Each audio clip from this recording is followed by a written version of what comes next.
This material has been reproduced and communicated to you by or on behalf of Deakin University in accordance with Section 113P of the Copyright Act 1968. The material in this communication may be subject to copyright under the Act. Any further reproduction or communication of this material by you may be the subject of copyright protection under the Act. Do not remove this notice.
The majority of the sources that I put into the presentation, they are really well prepared, and they belong mostly to the governmental agencies that will supply you with the really excellent reports. If you want to, read and get some more knowledge about it. But I hope this presentation is just going to be a good basis for any further studies, if you would prefer. Okay. Okay, so today we will talk about national water and catchment management policies, and it's going to be mostly done in relation to Murray-Darling Basin management, as this is the best pretty much example of interstate water governance and catchment management. So if we look at the recent national policy, you would notice that water was removed from the environment area, and instead of water, energy was added to this portfolio. What it means? It means that the biggest focus will be put on water for agricultural purposes, and with the significantly decreased interest on environmental water. If it's good, if it's bad, it's a very hard question. It's probably something you could think about. And just recently, no major review about water policies was announced, so we'll probably have to wait for the change in the government that is coming in, when? In 2 years, or the state elections? Sorry, the Australian elections. Do you remember? I wasn't so much interested because before I wasn't a citizen, so I wasn't allowed to vote. So that will be my first one whenever they come. It's probably pretty soon. Okay, so one of the most important, I've already mentioned that when we were talking about groundwater resources management, one of the most important works on water issues is done by the National Water Initiative that was started by the Council of Australian Governments, and it was pretty much done in order to agree to get the principal agreements on water management. The main idea was to gain a cohesive nationwide approach to water resources management. Under National Water Initiative, the governments committed to prepare comprehensive water plans for each state, achieve sustainable water use in over-allocated or stressed water systems. That is happening pretty much through Australia, particularly here in Victoria and the border of Victoria, South Australia and New South Wales. That is in relation to Murray-Darling Basin. They also committed to introduce registers of water rights and standards for water accounting to make it more unified through the whole country. They also committed to expand the trade in water rights. Yeah? This is actually quite interesting issue. If you want, I can supply you with some interesting papers on water trading. It's actually quite a complicated system. And if you want, I will just give you some more information on it. The governments under NWI, they also committed to improve pricing for water storage and delivery and better manage urban water demands.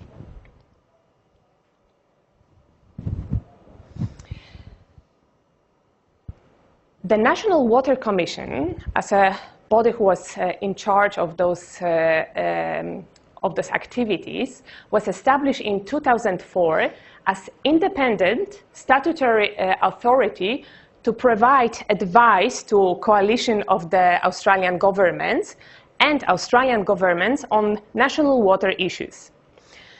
The main responsibilities for national water commissions were monitoring, auditing and the assessment of the national progress on the National Water Initiative as a main water program, and promoting national water reform objectives. I know there's a little bit confusion because we are talking about National Water Initiative, so this is like a program, yes, to introduce the work on the water problems, and the National Water Commission is supposed to be was supposed to be in charge of it, right? Water Act that we also already talked about it, Water Act 2007, assigned ongoing function to audit how effective the implementation of Murray-Darling Basin is. And it also associated the water resources plans with National Water Commission. However, in 2000, so just pretty much recently, 2014, 2015, the National Water Commission was abolished, and the rights and the responsibilities were transferred to other agencies. So that's why I said at the beginning that we are a little bit right now in the limbo. What's happening with the water legislation and water management issues here in Australia. I must admit that I myself I don't completely understand. what are the rights and what are the understand it's really hard to compare the rights and responsibilities of different governmental authorities and agencies in relation to the water management. Okay, but let's take it further, and probably one of the best ways is to show how it works, how the nationwide legislation is managing the water management through Murray-Darling Basin. So the Murray-Darling Basin Authority was established as an independent, expertise-based statutory agency. This authority is responsible for planning the basin's water resources, with all planning decisions made in the interest of the basin as a whole. Right? So this is the first approach, between the states to manage water resources, especially for such an important basin like Murray-Darling Basin, as a whole basin, independent of the wishes, independent of what separate states require, what they want, and what they expect from the basin management. The most important activities here are preparing and implementing the plan for the sustainable use of basin water resources, operation of river Murray systems, and efficient delivery of water to the users, measuring, monitoring, and recording the quality and the quantity of the water that is going through the basin. They also support and encourage the research and the investigation to improve water management in the basin. They give the advice to the Australian government and to the Minister of Water on the accreditation of state water resources plan. And they also provide rights information to better facilitate the water trading. And they also want to educate and engage local communities into basin management. How the governance in Murray-Darling Basin look like? So the Commonwealth Water Minister is a decision maker for any plans done for the Murray-Darling Basin. The Murray-Darling Basin Authority is responsible for developing and implementing those plans, for evaluating them and conducting the monitoring. There is also a ministerial council that is pretty much the ministerial councils of certain states that are responsible for the policy and decision making for this particular state. Basin Officials Committee that makes decisions consistent with the delegations from the state ministerials.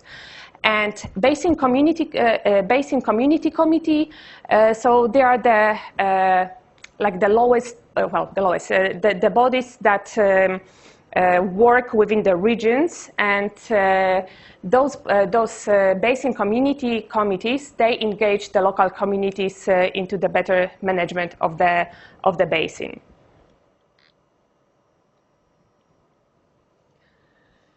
Here it's an interesting, actually, graph, also from the majority of the graphs here, they are relating to the Murray-Darling Basin Authority. They are from their website. It's really well summarized how the governance within the Murray-Darling Basin look like. Here you have the roles, the division of roles and responsibilities between different agencies in different authorities for the purpose of Murray-Darling Basin management. Those agencies and committees, they are supposed to assist in environmental watering. What it means? It means in providing water in the areas of high environmental value that are experiencing the water shortages, into recovering water, compliance with the legislation. They also assist in the sustainable diversion limit adjustment process. So what it means that they are telling how much water pretty much, what are the caps of water, the maximum values of water volumes that can be used for different purposes.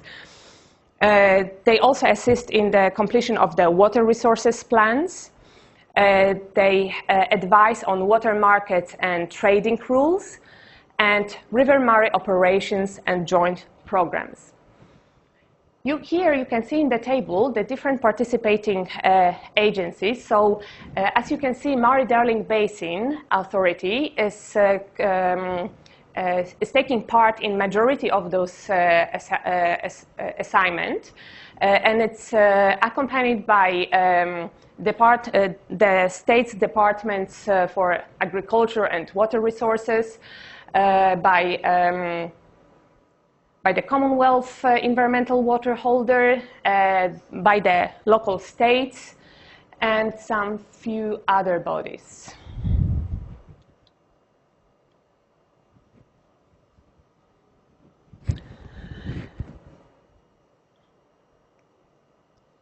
One of the interesting programs running within the Murray-Darling Basin Authority is Sustainable Rivers Audit.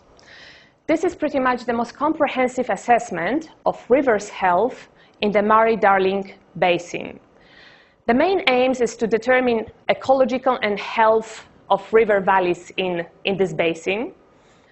It provides also the insight into what are the best indicators, health indicators across basin for the river health.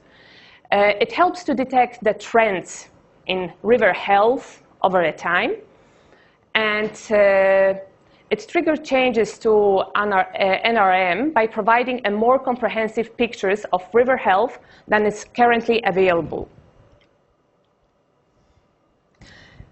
Here on this slide, you can see the map of the rivers that the audit is being completed for, and this is the assessment schedule for those rivers. Yeah?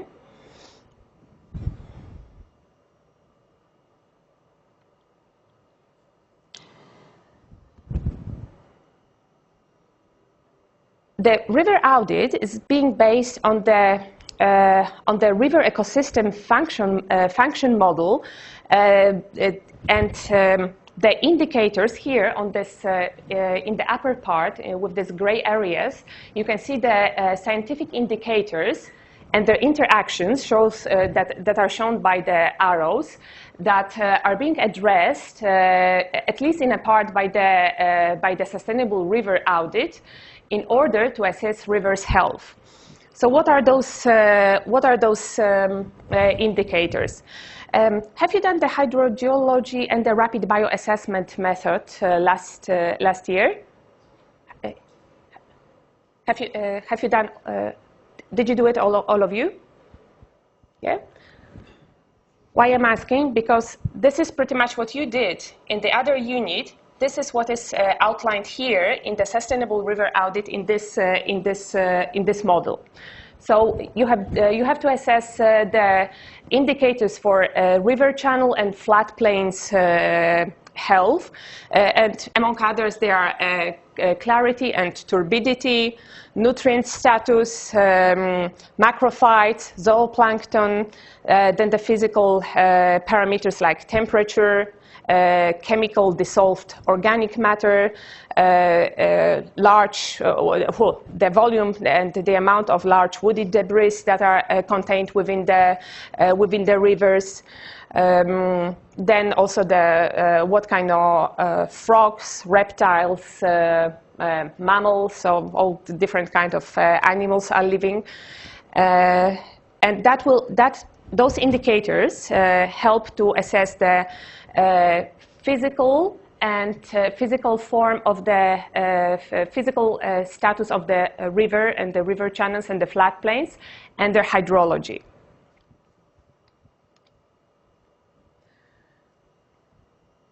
Here on this slide, you can see the river health assessment. It's arranged in the rank order of health rating. As you can see on this map for the Murray-Darling Basin, majority, it's only one river basin of Paroo River that is characterized by good health rating. Majority is assigned poor rating. So that shows you, and this is the latest. Audit, the results from the latest audit that I found on their website. As you can see, the river health and the status is looking not really good, as only one basin is showing the good health rating, and one basin is showing moderate. The remaining, it's only poor or very poor.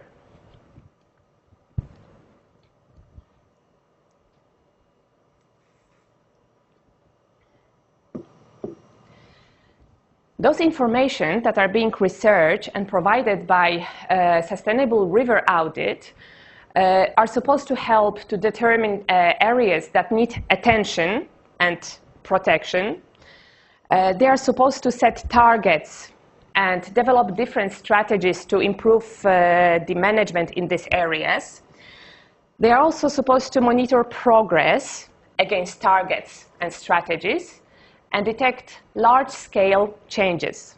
This is one of the most important things, to detect what is happening. It's actually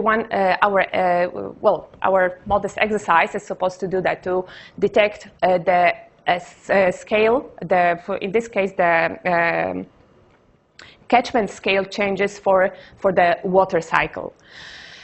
They are also supposed to provide a standard framework in order to compare information across catchments and in relation to time.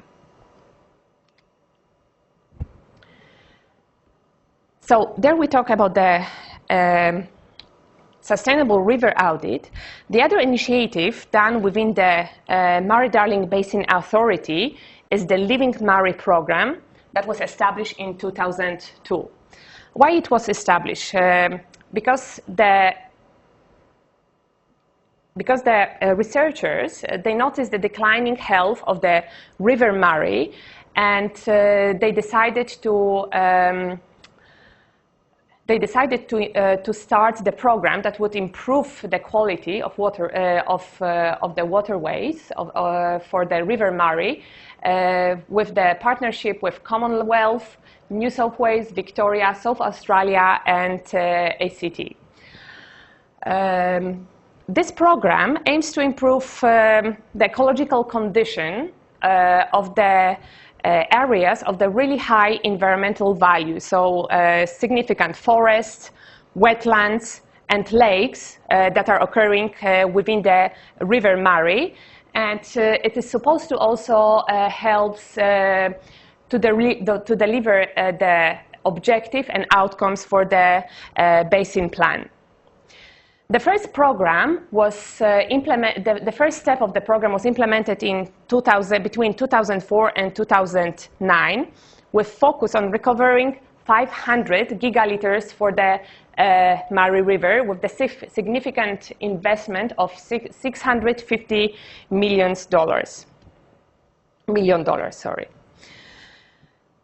Right now, the Living Murray program focuses on maintaining the health of 6 icon sites chosen because of their high ecological and economical value, and also their cultural and heritage significance to Aboriginal people. Here on this map, you can see the location of those 6 icon sites. And between others, there are the Barr-Mamilewa Forest, Gunborer Kundruk Perikuta Forest, Hatta Lakes, Chowila floodplains and Lindsay, Walpula, Malkra Island, Lower Lakes, Korong and Marymouth, and River Murray Channel. So the Living Murray program is supposed to establish what has to be done for those icon sites to keep them in the healthy and stable stage. What are the examples of the expected outcomes?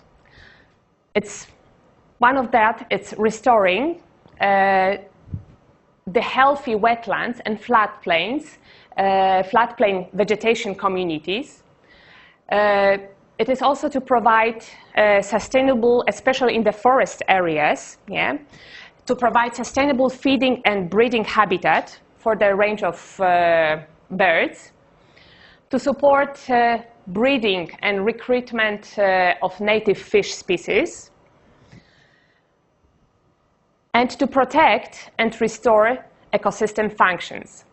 That is supposed to be done mostly by addressing the connectivity, carbon and nutrient cycling, and wetting and drying cycles for this particular sites.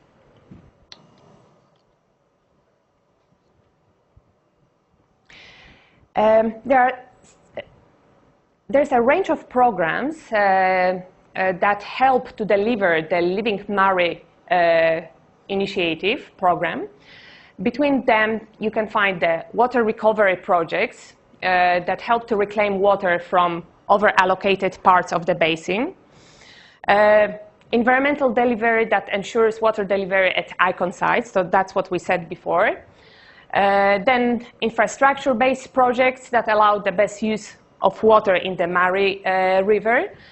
And there's also programs on communication and community consultation. It's a big thing. There's a lot of investments going into engaging with the local communities, and this is something that really works well. I know that there are special trainings and special programs for the people who go and talk to the farmers. This is probably something that you are going to do in your future work, you know. So the communication with especially here in the Victorias, that is a very, besides Melbourne, it's a very agricultural-based communities. It's mostly talking to the farmers, listening to what are their expectations, providing them with the information,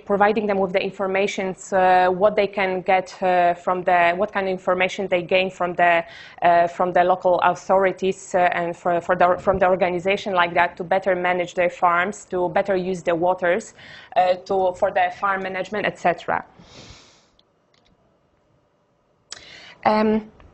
If it's all right, I would like to just show you right now, but I have to quickly copy the links. I would like to show you 2 short movies.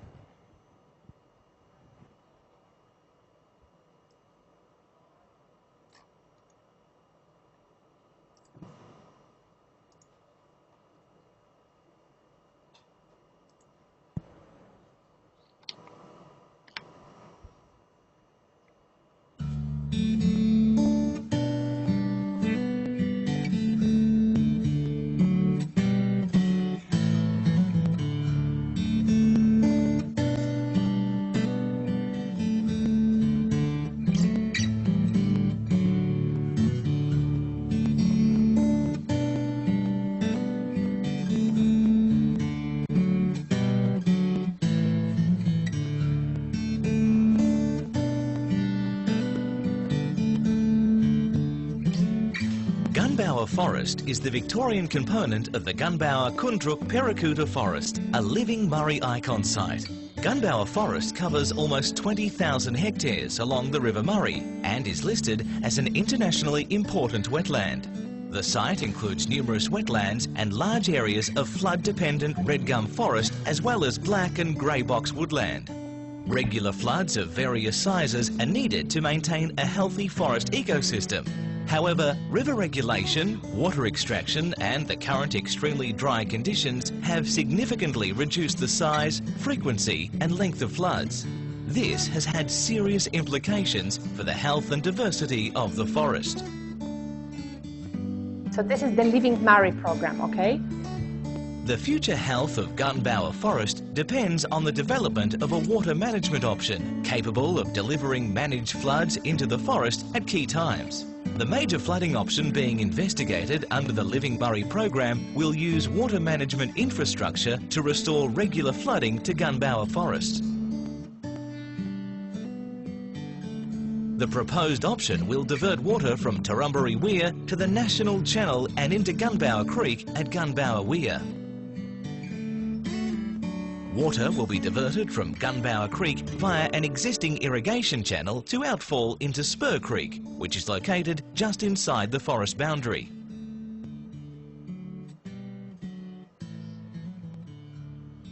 Water released through this option will follow the same course as a natural flood event, travelling through the forest before spilling back into Gunbower Creek near the Koondrook township. Hydraulic modelling predicts that this option will inundate approximately 30% of River Red Gum communities and over 75% of wetlands within the forest. The proposed option will utilise environmental water entitlements. Initial estimates suggest that approximately 70% of this water will be returned to the River Murray after the required flooding period. Preliminary engineering drawings have been prepared for the works to deliver the proposed flooding option. The required works identified through this process include construction of a weir to raise water levels in Gunbower Creek to supply water into the forest by gravity. The current design is for a gated weir capable of passing flows of 1,650 megalitres per day, but with the flexibility to operate under lower inflow rates if required. The weir design will allow passage of native fish along Gunbower Creek. When the weir is not being used to direct water into the forest, all gates will be fully opened. Widening and deepening of an existing irrigation channel to convey water from Gunbower Creek to Spur Creek. Rock beaching may also be required at the Spur Creek inflow point to avoid potential erosion of the creek banks. A new gated regulator will control the flow of water from Gunbower Creek into the channel. Provision for fish passage will also be included in the design of this structure. As the new weir will raise water levels within Gunbower Creek, levee embankments will need to be constructed to contain backwater from the weir. Some levees will also be required to contain water within the forest. Investigations are underway to confirm the location and length of these levees. Smaller scale water management works at the lower end of Gunbower Forest are also planned. These water management works will facilitate the flooding of key wetland areas and include upgrade of 3 existing regulators at Black Swamp, Reedy Lagoon and Yarran Creek. A new regulator at Black Creek may also be considered as a future option to manage water between the 2 wetland complexes. These regulators will allow the forest wetlands to be watered at a higher frequency than the River Red Gum communities in the midsection of the forest. Existing regulators on the River Murray at Barramcut and Shillinglaws can be opened to allow natural flood inflows from the River Murray and closed to control forest draining. The proposed works have been designed so that they can be operated at smaller volumes when less water is available, to take account of seasonal conditions and to achieve specific ecological objectives such as fish and bird breeding. Importantly, this package of works will ensure the future health of this important wetland forest for generations to come.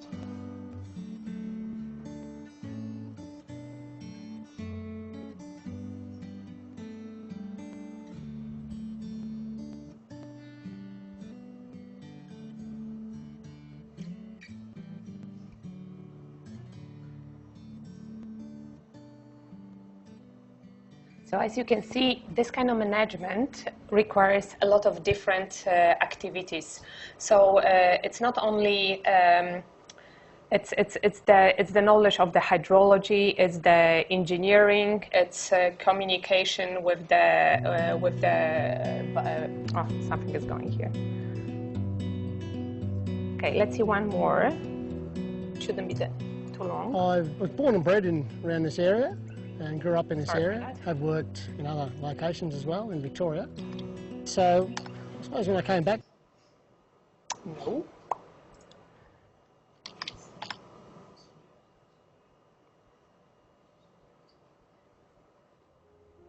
Hattacalkine Lakes in northwest Victoria is an internationally important wetland listed under the Ramsar Convention. The Murray River has historically fed the 20 freshwater lakes of the national park. After a long drought and a lot of water being taken from the Murray River, the natural flow of water to the lakes has changed. Without enough water, the lakes are at risk of becoming very unhealthy.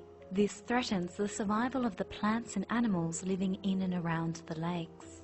These stressed river red gum forests that surround the wetlands provide habitat for many bird species, some of which migrate from the Northern Hemisphere each year. The Australian and Victorian governments, the Living Murray Program and the Mallee Catchment Management Authority have been working together to provide environmental water to the lakes. To help make these lakes healthy again, enough water to fill over 4,000 swimming pools was delivered to the lakes. Water was transported using pumps and pipes set up for the special delivery. The water covered 586 hectares of wetlands. Green shoots have begun to appear on the river red gums on the edges of the lakes. Many benefits from the environmental water can already be seen, with insect life thriving and grasses, rushes and lilies springing to life. Swans and a variety of duck species have begun returning to the lakes, and birds and frogs are breeding. Waterbirds in their thousands have been seen since the watering. Corellas, cockatoos and galahs have also been recorded. Regent parrots, listed as threatened under the National Environment Law, have also been spotted. More water was provided to Hattacalkine Lakes in autumn 2010. The Australian government will continue to buy water and deliver it to the wetlands in the Murray-Darling Basin to help protect or restore them.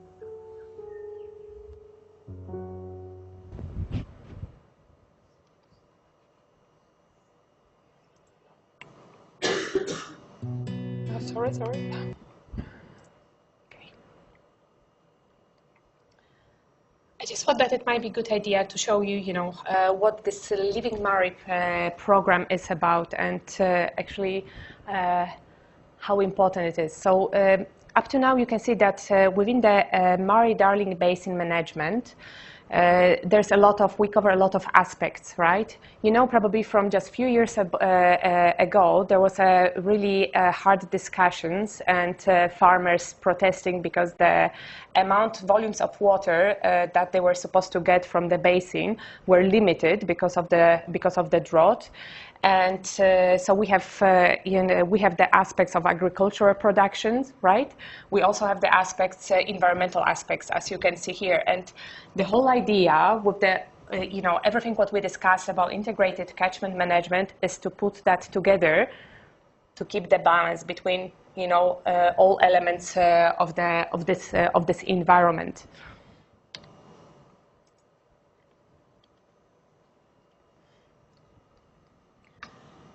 This is already also something that we talk about when we did the introduction to the catchment management. This is the Victorian Water Management Strategy. So this is one of those programs, initiatives, that are supposed to manage the waterways in our state. Just to remind you, it was launched in 2013, and the ex-Department of Primary Industries is in charge of this program, and the implementation of the waterway management strategy belongs to CMAs. The program is supposed to deliver the direction on the river management on the basis of the 8-year adaptive management cycle.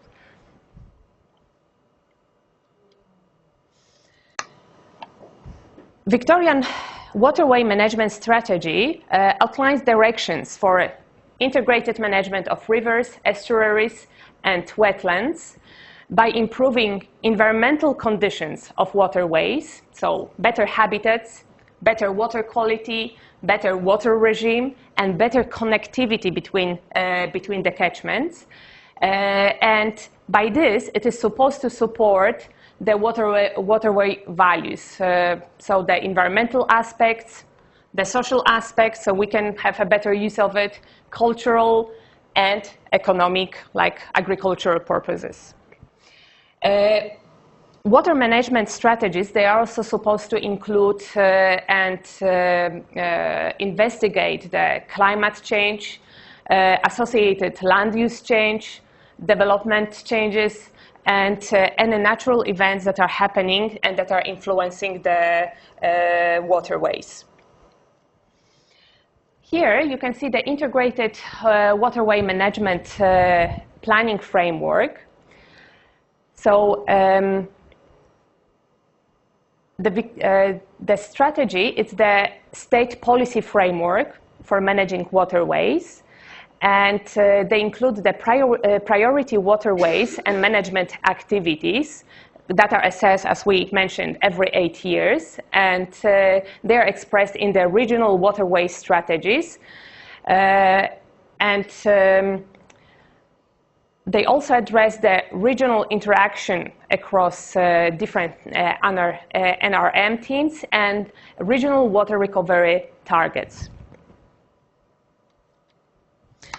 What are the achievements for the Murray-Darling Basin diversions? This is just the only data I could get, so I don't know for the last years, but as you can see, for the Murray-Darling Basin, as a general for the basin, there's a decrease in annual water diversion, and the decrease is almost by 4,000 gigaliters. So it's not looking that good. Probably the worst, meaning the states, the worst decrease was noticed for New South Wales.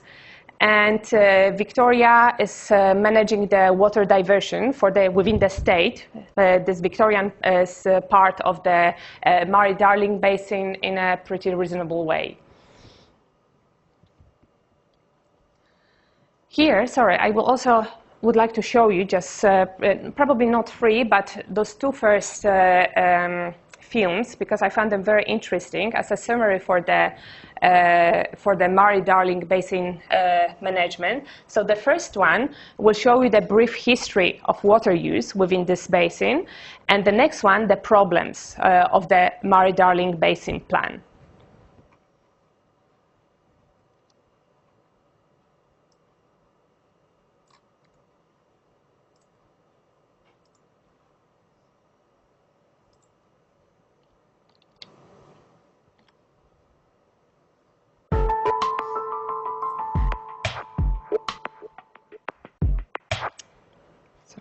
To understand the proposed Murray-Darling Basin Plan, it helps to appreciate the recent history that has impacted Australia's iconic basin. In this video, David Driverman of the Murray-Darling Basin Authority reveals the history and effect people have had on the basin since European settlement.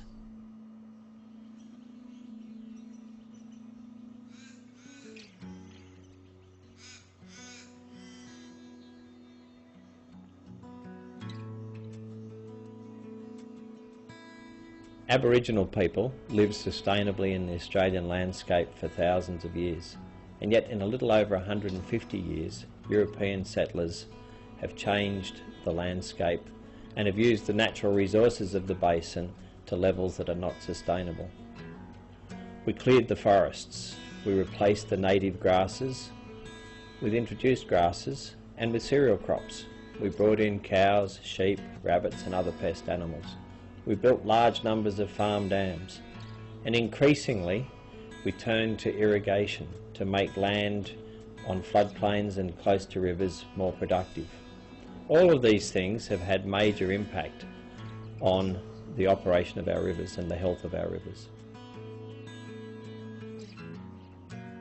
Governments built major dams to store water from one year to the next to try to level out the extreme variability in rivers. In the process, we changed many of our rivers from predominantly winter and spring to summer and autumn flowing. As the consumption of water increased, the flow to the sea decreased, resulting in increasing periods of high salinity in the lower lakes in South Australia. To prevent this change, we built barrages to prevent salt water entering the lakes. So, having supposedly guaranteed that the lakes would always be fresh, we then connected Adelaide's water supply to the River Murray, to the point that in periods of drought, up to 90% of Adelaide's water supply is sourced from the Murray. As demand for water for irrigation increased, we built more dams and made the existing dams larger. We also connected the Murrumbidgee and Murray rivers to the Snowy River through the Snowy Mountains hydroelectric scheme, diverting more water west to turn the desert green. The drought of 1967 should have been the wake-up call that something was wrong. Instead, our response was to build another dam. We built Dartmouth in northeast Victoria, the largest storage in the basin, to drought-proof the Murray. We also continued to hand out more water entitlements and encouraged increased use of the entitlements previously handed out.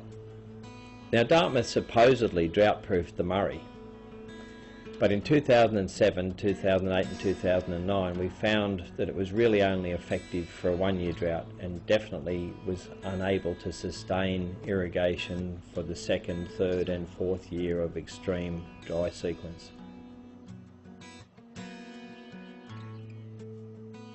A major salinity study in 1970 indicated the emerging extent of the salinity problem and was one of the drivers for the formation in the late 1980s of the Murray-Darling Basin Commission to take for a first time a basin-wide perspective on issues, not just a Murray-centric view. One of the first tasks for the Murray-Darling Basin Commission was to prepare a salinity and drainage strategy, and we've spent the next 20 years implementing that strategy and building particularly salt interception schemes to prevent saline groundwater from entering the river, and we've done a lot of irrigation and land management reform to also reduce the salinity in the river. In 1981 the Murray mouth closed, requiring considerable effort combined with a flood to reopen it. Algal blooms, particularly in the Darling in 1992, but more recently across most of the rivers in the basin, are an indication that something's wrong. The prolonged drought of 1996 to 2010 resulted in the basin being a closed system for almost 9 years, from 2001 to 2010, with virtually no flow to the sea in that period.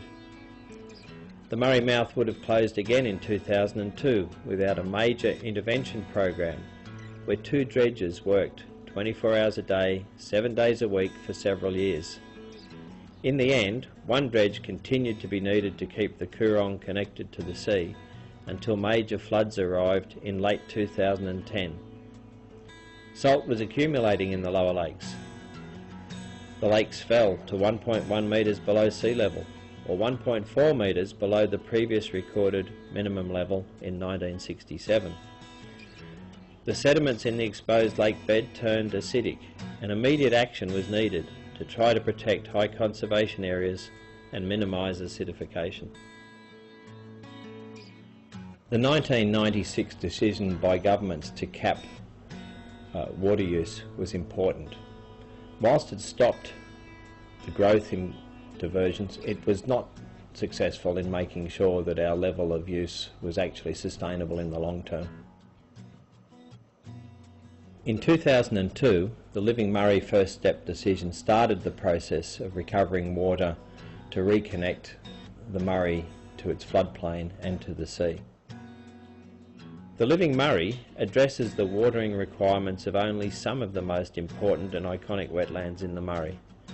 There are still thousands of key wetlands in the basin whose future relies on more water being available specifically for the environment.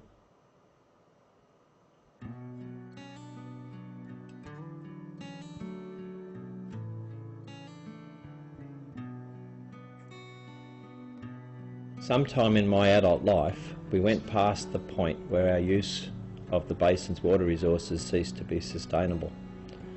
We've eliminated so many of the small floods and freshers that are needed to maintain the health of the floodplain, that those vast areas of floodplain are now in major decline. The basin plan is about setting the balance to achieve a healthy working basin. It is about reconnecting the rivers to their floodplains and to the wetlands. It's about reconnecting the basin to the sea. After all, everyone who lives in the basin, and many more, depend on it.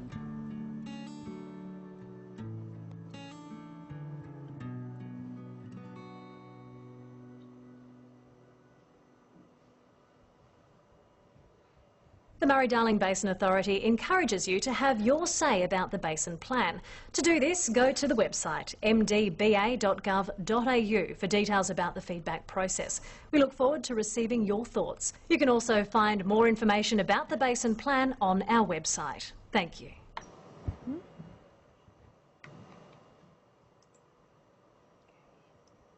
And there's another one on the problems with the Murray-Darling Basin Plan.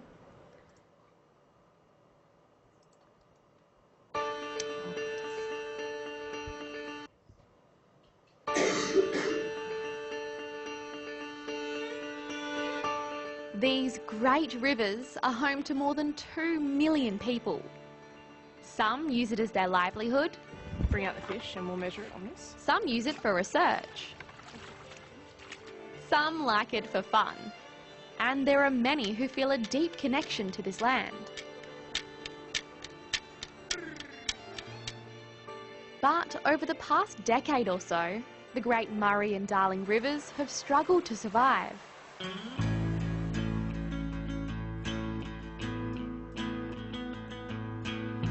In the mid-2000s, Australia was going through one of the worst droughts ever recorded.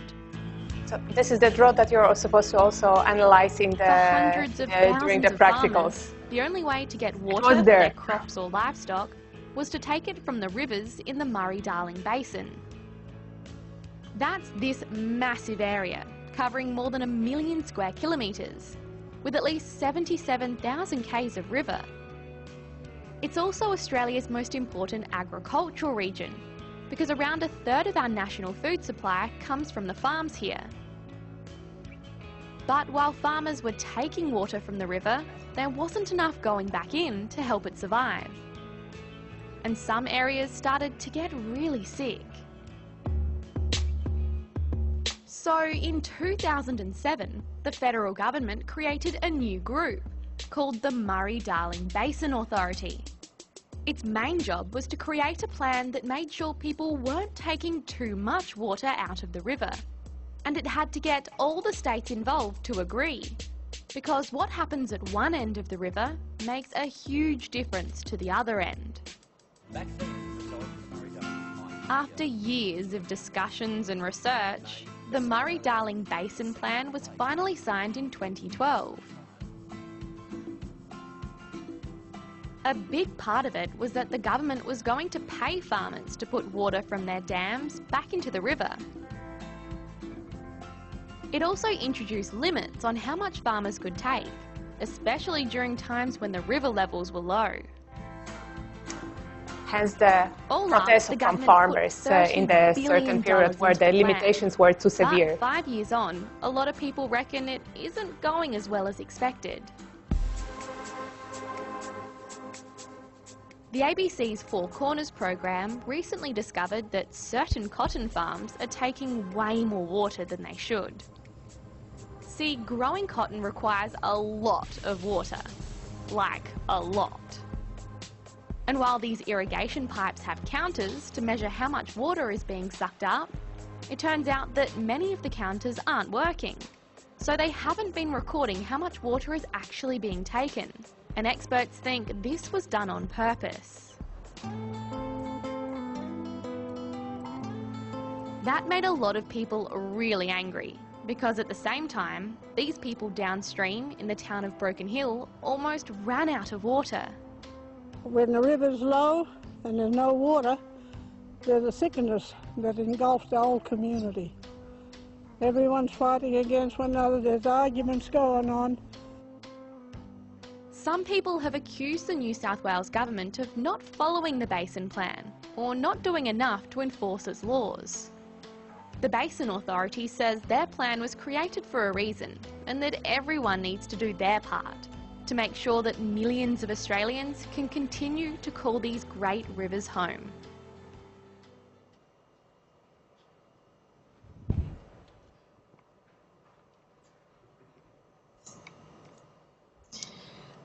We won't be watching the third one because I also want to talk not too long, but about the salinity. I know that some of you already took the course and you have a certain knowledge about it, but why I would like to remind it, just because of our exercise, we will try to relate our water cycle observations to in the special context, and one of the aspects of the special context will be salinity maps. So you will have to relate your bore observations, rainfall, and the interactions between different elements of the water cycle in relation to salinity maps, and also the presence of the wetlands, so the important ecological areas. And you will have to attempt, just really briefly to assess what is the expected situation, considering the analysis of the water data that we were discussing over the last 2 weeks. But probably it will be a good idea. So just thank you for for now. Do you have any questions in relation to Murray-Darling Basin management and the different water initiatives? I know it's not that easy. It's a very complex system of different agencies, authorities across Australia that are trying to cooperate. But just to sum it up, here in each state, the main water management is limited. It's being done by the catchment management authorities that we talked before.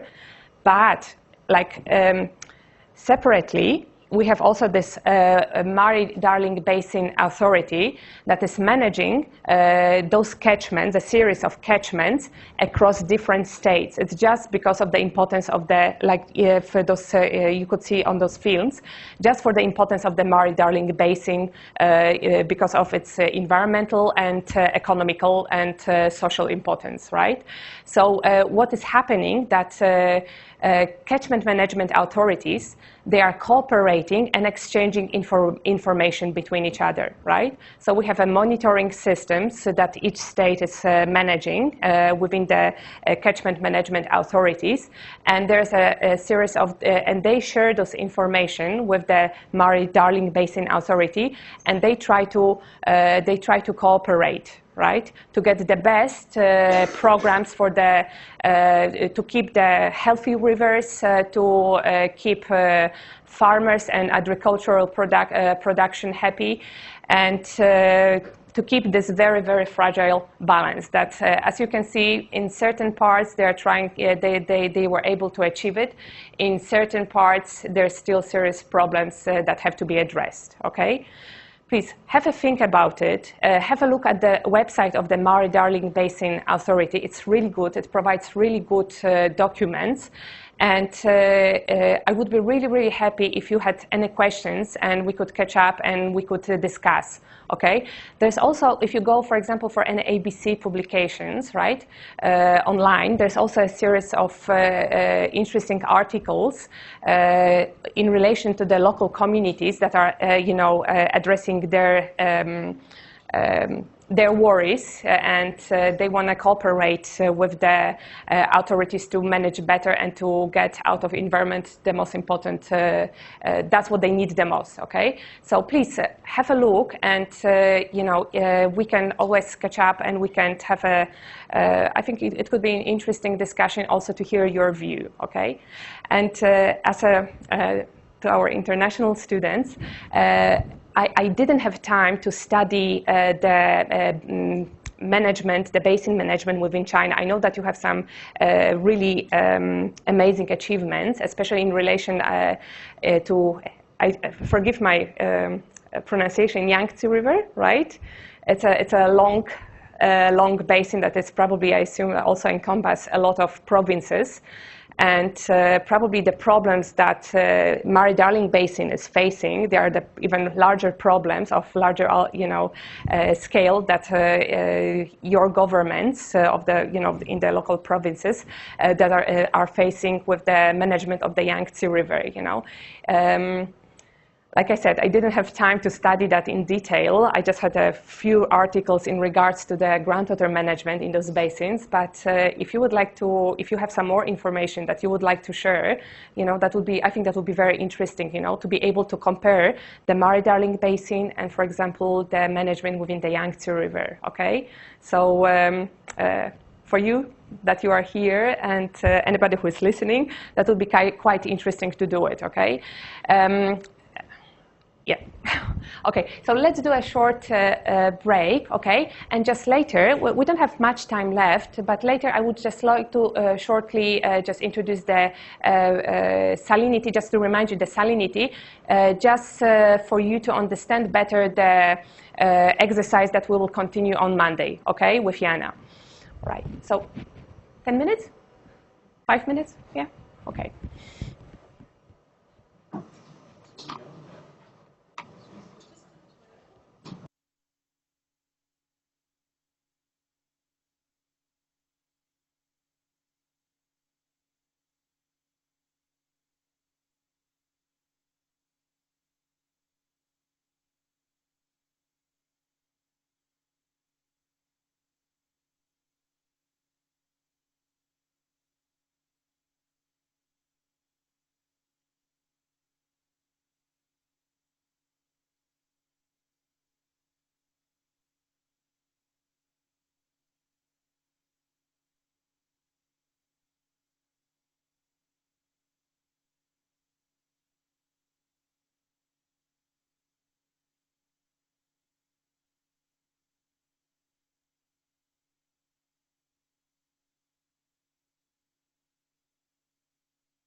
So where are those salts?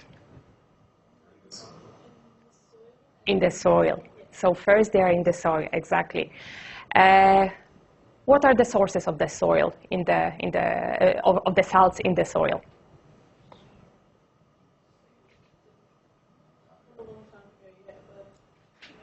Just give me an example. Just what comes to the. It's not a quiz. It's just for you. Yeah. So what are the main sources of the salts? What do you think? Yeah, exactly. Yes. It can be. Yeah, the salts, it's something that exists in our environment, and it always has. So it's from the weathering of the rocks, right? It's the salts that are being brought from the oceans, yeah. So the water, evaporates, and so the salts are being taken with the are evaporating, right, and then are being carried by wind, and with the precipitation, they fall in a different part of the of the land area. So we have in this way, especially here in Australia, yeah. So those salts are being accumulated naturally over a long period of times, right? So the periods of times that we have no rainfall, there is a high evaporation, yeah. So the water evaporates from the soils, and more of the salts are being accumulated, yeah. The problem is, when we have disturbed water cycle, right, part of those salts that are accumulated in a certain events, in a certain situations, can be suddenly flushed out, right, or brought to the surface, exactly like you said, right? So just to remind you, we have natural salinity. Yeah, that's what we call primary salinity, yeah, caused by natural processes. And so they are just the examples here. You will be able to read it. Don't worry about it right now, okay? And the other secondary salinity, this is the salinity that we have to investigate, we have to research, and we have to learn how to manage on the scale of the catchment. So when the secondary salinity, that's what we call dryland salinity, happens. It happens, like we said, when we have this accumulation of the salts, and suddenly, because of some reasons forced by anthropogenic influence, so by activities that are caused by us, by humans, the water levels, groundwater levels, are being raised, and artificially, right? And because of that, the salts that are included in the soil are being mobilized. Here, I think it's a very good diagram that shows you what is happening. So before European settlement here in Australia, right, we had native vegetation. And native vegetation that is mostly deep-rooted, yes, was able to overtake, to intercept the precipitation that was happening in the given time, right? So only a little bit of water was infiltrating to the groundwaters, and the groundwater table was being kept in a balance, yes? The problem started when Europeans came and started clearing the land, removing the native vegetation and replacing that with different commodities, right? Most of the new planted things, the new vegetation was the shallow-rooted and was not able to get as much water from the soil as native vegetation. So more water was infiltrating and causing the groundwater to rise and mobilize the salts that are accumulated within the soils. And that was the reason that we got the dryland salinity. That's what we called secondary salinity. Okay.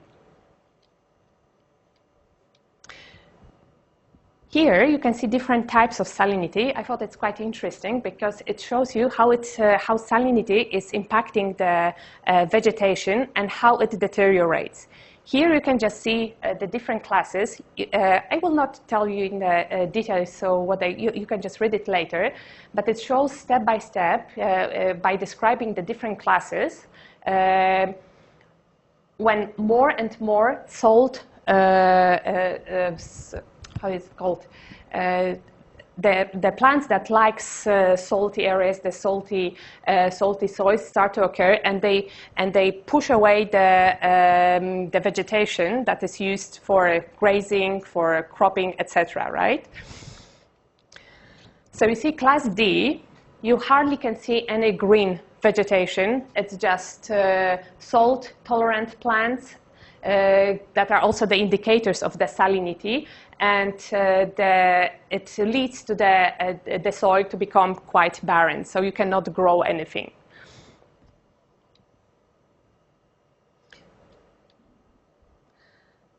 So this is the groundwater salinity in Australia. Victoria and Western Australia are probably the areas and part of, actually Murray-Darling Basin, as you can see here. It's the part of the Australia that shows the highest salinity. Here you have two maps that show you the dryland salinity risk and the forecast. So it's again the dryland salinity risk. It's high, quite high for Victoria and big parts of the Murray-Darling Basin, for southern part of Western Australia, and the forecast still the forecasts that are being done for the hazard or risk of dryland salinity still show the high values for the same area. So for southern part of Western Australia, for Victoria and the New South Wales coast, but also it starts to get worse for the coast in Queensland.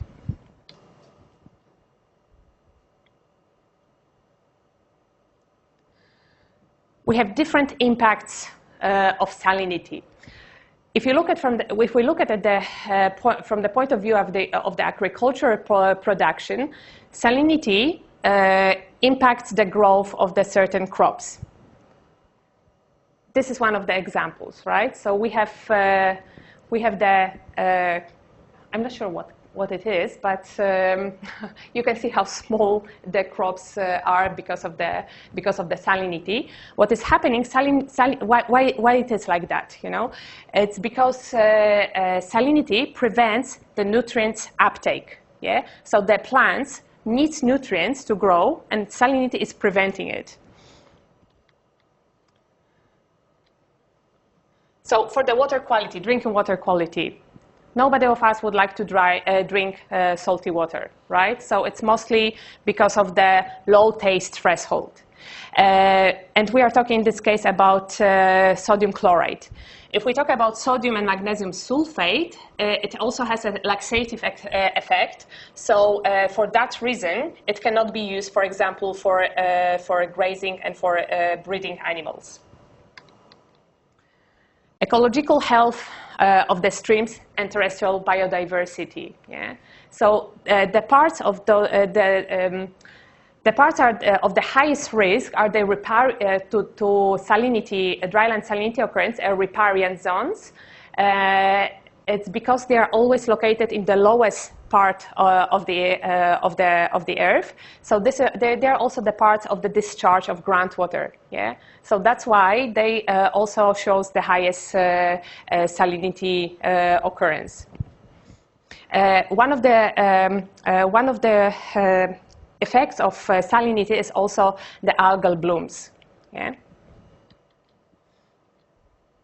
So There are the tables that show you different animals and taxonomic groups of plants and animals that with their threshold for the salinity. So that is shown here by the electroconductivity with microsiemens per centimeters, but that's not important in this case.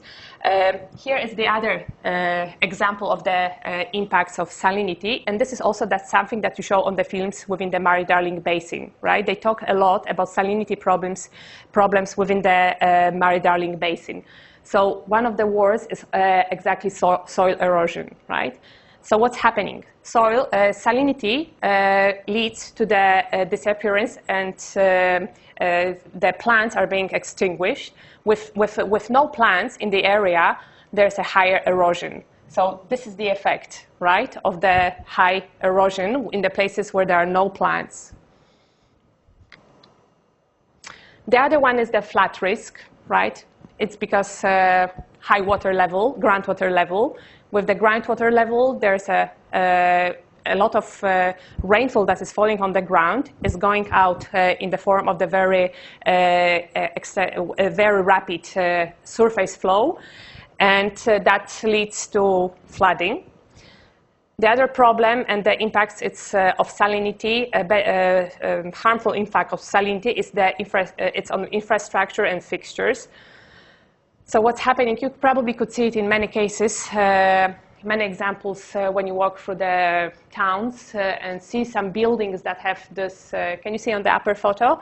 They have this spots, white spots, wet spots. This is just the salinity being drawn by the capillary rise, right? And what's happening, it's destroying buildings, it's destroying asphalt, it's destroying and corroding pipes. So it leads to the millions, hundreds of millions of investments in order to repair the things that were being the impacts of salinity on the infrastructure. And there's also the social aspects of the salinity problems. And cost of salinity, it's over $100 million in dollars, like I said, to repair the infrastructure. And there we come to the important stuff. How do we prevent and how do we manage salinity? Why I'm talking about it? It's because one of the exercise, this exercise that we are doing together, assessing the elements of the water cycle, the behavior of the groundwater table, I want you to be able to relate in a special context to the salinity problems. So what will happen, you will get the maps showing the salinity risk, right?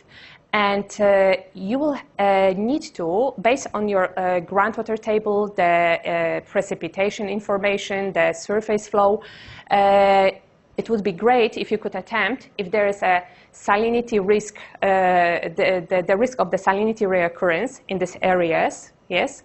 And this is something that is being done, that you would be able to do when you will work for different, in different places. It doesn't matter if it's going to be the ex-DPI, so the Department of Primary Industries, or the local councils, or even the consulting companies, right? You will have to. So that's what we are doing. It's part of the monitoring, and it's part of the monitoring of the salinity problems, and looking for the way how to prevent this kind of problems, right?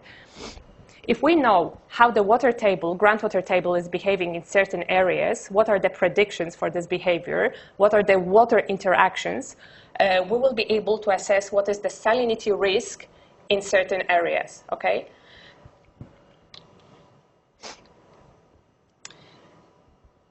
How is it related in the catchment management aspect? For example, in Victoria, there's a framework for describing land and water salinity based on the salinity provinces. What are salinity provinces?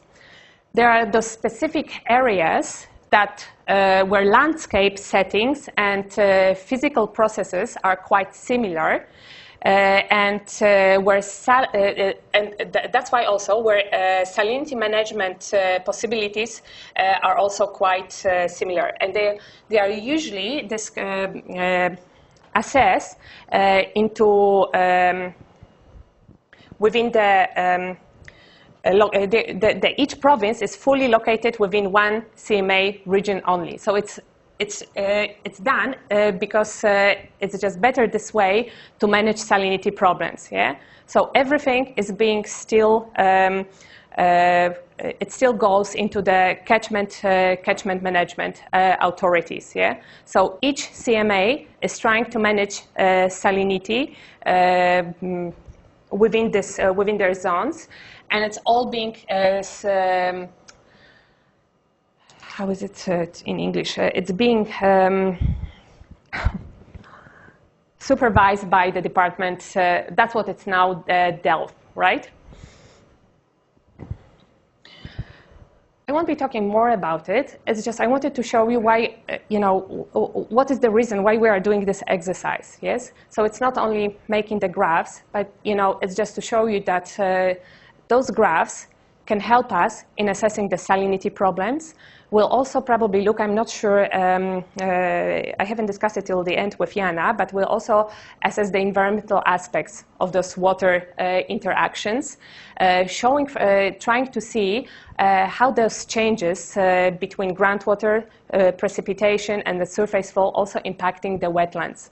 Wetlands, as we could see from the, from the discussion on the Murray-Darling Basin, they are usually areas of the high ecological value, yes? So if we want to keep those areas healthy with the appropriate input of water, right, what we have to assess? We have to assess what the water conditions in this area are. Yeah. So this is pretty much the main reasons, that I thought that this exercise could be useful for us. It doesn't matter, if you are going to focus on, in the future on the management of the biological part, the life part, like I call it, or the water management within the catchment. But we are talking about integrated management, so it includes everything, right? And each part of the system impacts the other one, and you cannot consider one without, looking at the whole, right? So this is just shortly about that. That's why I wanted just to show you and remind you about the salinity problems. We will look at that with Jana, and we'll look at the maps, and I think you are going to get some interesting observations, hopefully. Would you have any questions right now in relation to that, or we're just going to talk about it probably a lot on Monday? Would you have any questions right now?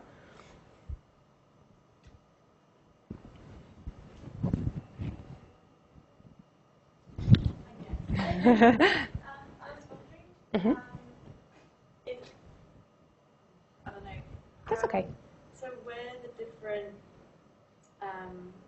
weather stations are and weirs are that we're looking at, would it be useful to look at where they are in relation to each other in the river system? Yeah. Because yeah. Exactly. Yeah, that's what we are going to do right now on Friday. So you are going to see everything in a special context. Because right now, just to look at the points, and a lot of graphs and a lot of data doesn't tell. It will gain the meaning, when we look at that in relation, and their location on the maps, where they are located, if they are on the lowlands or they are on the highlands, if they are close to the rivers, close to the coast, all those information will give you a completely different look at at the information that we are trying to obtain, and then we will check those information against the salinity risk areas and the wetlands areas, and this is the part of the management, that is being done, within the catchment zones. Okay, that's what the catchment management authorities, with cooperation with Department of Primary Industry, are doing. Excuse me.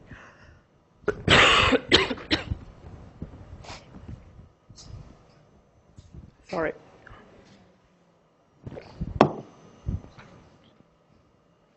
Anything else? Yeah, sure. Only if you need, please tell me. Guys, if you want, I'm really happy to come on Thursday and to catch up with you, okay? So if anybody needs to come, just, okay, let's say that Thursday, does Thursday suit you? Are you here? You don't have to. It's only if you need, okay? You don't have to. It's only if for the people who need. I can. No, don't worry. It's like. Because you said in the practical class that we might all come in on like Thursday to like discuss the work further. I was just wondering if that's actually like happening or I don't know. I was honestly saying it's when you need it. Look, I can tell you, you know, I can come on Thursday if you are mostly here. You know, I can be here on Thursday. I will come on Thursday. Okay, I come on Thursday morning, and I will be here around 10 o'clock. So if you want to come and discuss anything, or the Murray-Darling Basin and this all water initiatives and the water legislation problems, or our pracs, I will be here. Just write me an email, and most of the times I'm just in the library. Okay, I'm just sitting in the library, so you know there should be plenty of space for us to sit down, and we can just go through your preliminary observations that you had, and just get ready, you know, for Monday, so we can pretty much, you know, complete with the end of with the exercise on Monday. You will have majority of your stuff done, because I know that you are very nervous of passing and grades, etc. But it will be all fine, okay? We will help you with everything, okay? Because, yeah, the most important thing that you learn it, you know. I know I keep telling that, yeah. Where are we supposed to be up to right now? Because I know our group, we've only basically got the first drafts done and not the introduction ones. And we don't have anything written or anything evaluated. So where are we supposed to actually go? Okay, so it would be good if on Monday you already had your graphs. Like I said, I will, because I had to prepare the lecture, I didn't have time to do it today. But on Wednesday, tomorrow, I will post you those interlapping graphs, or those interconnections, okay? Graphs that are showing the interconnections between surface flow, rainfall, and the groundwater table. It's just because so many people had problems, Excel problems. I just do it, and you know, it will be for your interpretation. So it would be good if you had already for Monday. Some groups already have it. Some groups are a little bit behind, but that's okay. Don't worry. So the graphs, yeah, I will supply you tomorrow with the graphs on the interactions. Yes. Remember to look at and see what was the changes with the millennium drought, so 1995 till 2010, and how did it change at the end of 2009 or the beginning of 2010 with the wet year, okay? So if you have graphs and the bullet points from your observations, you know, there are a couple of steps that I listed in the handouts. So if you have that, that is terrific. You don't have to have like an essay type of thing, you know, but the graphs and your first findings, you know. So like I said, what are the trends, you know? Try to group the bores, you know, that are showing the same trends, yeah? The same with the rainfall, the same with the surface flow, okay? With the surface flow, you will just have 3 examples because we just have 3 weirs, so it's not too much, okay? Then you will have to tell, you know, you have to do the observation on the seasonality, okay? So where do you notice the highest flows or the highest water table? And I don't expect you to tell me the dates, but the ranges, you know, like, for example, we can see that the highest water level, groundwater level, or the highest precipitation is usually happening between, let's say, like we already observed, you know, from your graphs, let's say between May and August, right? The lowest, of course, as expected, it's going to be January, February, March, right? Then we noticed that majority of bores had a declining, for example, yeah, declining trends from 1995 till 2010, and suddenly with the wet year, it bounced up, right? So those kind of observations. So something, it doesn't require from you a specific hydrogeologic knowledge. It's just something that you observe from the graphs. And knowing that, we will refer it to the salinity maps, to the wetlands maps. I think it are going to be the wetland maps. It's depending because it's mostly Jana's exercise. I just want to relate my hydrological observation. And then we will close it up with maximum one-page summary, because it doesn't need more summary, because it's not, a specialized hydrogeological assessment. It's for, I was thinking about it more as for the people who will not specialize with water, resources assessment and, water problems. It's for you, in the future to be able to read any information that you get into your hands and how you can use it in the real life applications, okay? So that was the main idea. So all the graphs and the bullet points, or whatever you want to describe it, however you want to describe it, in whichever way. What are your general, trends, observations, changes between seasons, and your observations about drought, and and the change in 2010 with the wet year. Because as you can see here also, they discuss it also on the movies, that they talked a lot about what was happening during the Millennium Drought and how it changed in 2010, right? That it involved a lot of problems, like, the 2010, it was dry, and suddenly the water conditions changed. You had salinity problems, acid sulfate soils problems, because it all relates to, to the location of the groundwater table, okay? Is it clear pretty much? Is that a group presentation on that one-page summary? Yeah, it's pretty much, yeah. It's just, putting that together. It's for you, actually, that's what we thought. It's just a good exercise to practice, how to present your findings, how to present your findings, how to show them to the people in a best possible way and understandable to everybody, That's what they always tell us, in regards to our, PhD projects, that it's not only, we are not going only, in a lot of circumstances, we are going to present that's our results for the people who have nothing to do with the, area that we specialized in, So that is also the idea for you, to stand up there and, you can divide between 4 or 5 of you, but I'm not sure how it's going to be. If it can be only 1 person or 2 or 3 people presenting, it probably will be up to you, but I would have to ask still Janine and Jana what they think, According to me, if 1 person presents the whole group who feels the most comfortable, that would be enough. But like I said, I have to confirm it with Janine, because it's not a lot of material, So yeah, we thought about probably 10 minutes presentation. It's just a couple of slides, showing the, your findings. The findings are supposed to be supported by the graphs that that show in the best way what you want to tell us, and yeah, that's all. Yeah.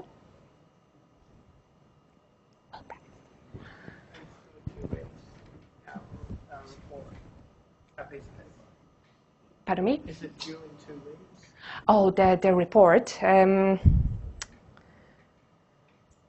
Honestly saying, Stuart, I'm not sure. Okay. Is it written there? I have no idea. Okay.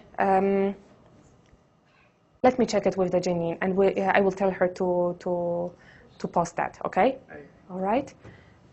It's not going to be for sure next week, because next week we'll be finishing that. So it's going to be, well, at earliest in 2 weeks. Okay. Yeah. Do you have a lot of other assignments? Yes. Oh. Yes.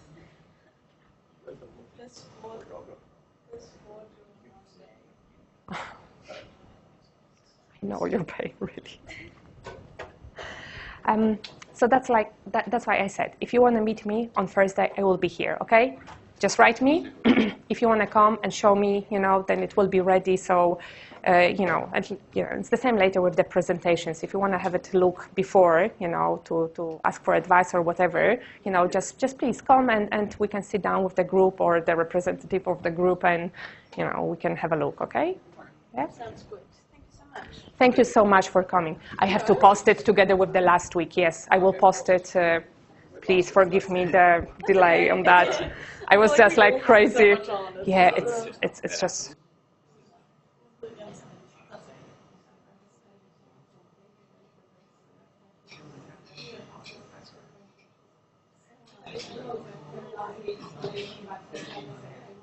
I will put you in a, I will put everything tomorrow, okay? Thank you so much.